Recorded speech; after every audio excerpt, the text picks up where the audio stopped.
থেকে 3-4 দিন আগে একবার মারছিল, মাঝে মাথা ফাটাইছে, ফাটানোর পরে হসপিটাল আনছি, অ্যাডমিট করছি।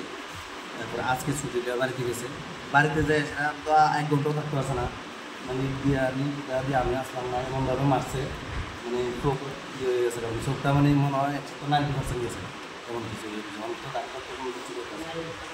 কয়জন আহত?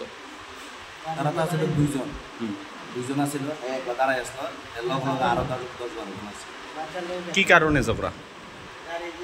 ঝগড়া ওই রাস্তা দিয়া গাড়িটা একটা গাড়ি চালায়, মানে ইয়ার পাড়ার রাস্তা তো, মানে এমনভাবে যাইতেছে বাচ্চা আছে, সবাই আছে, কোথায় আসতে চালাইতো। আমার ইচ্ছা আমি রাস্তার ট্যাক্স দিয়েছিলাম, আমি কেমনে চালাবো? ওই যে এরশাদ মিয়া। আচ্ছা, এরশাদ মিয়া, আমার ইচ্ছা আমি কীভাবে চালাবো, আমার ব্যক্তিগত এই কথা কমলে যায়, ওই কথা গাড়ি মেরে দিচ্ছে গাড়ি। এরশাদ মিয়া মারছে? এরশাদ মিয়া মারছে? হ্যাঁ, আহমদ্দিন আছে। তারা 2 জন। এই হ্যার নাম কি? বিল্লাল হোসেন। বিল্লাল হোসেন। বাবার নাম? তৈব আলী। কোন জায়গা বাড়ি? গোকুলপুর। 4 দিন আগে কি হয়েছিল ঘটনা? 4 দিন আগে 2 জনে তারা ব্যবসা ক্ষেত্রে 2 জনে কথা কাটাকাটি হইতেছে, আরেকজন হ্যান্ডলকার আরেকজন আয়েসের ফেসিলিটি মারে দিচ্ছে।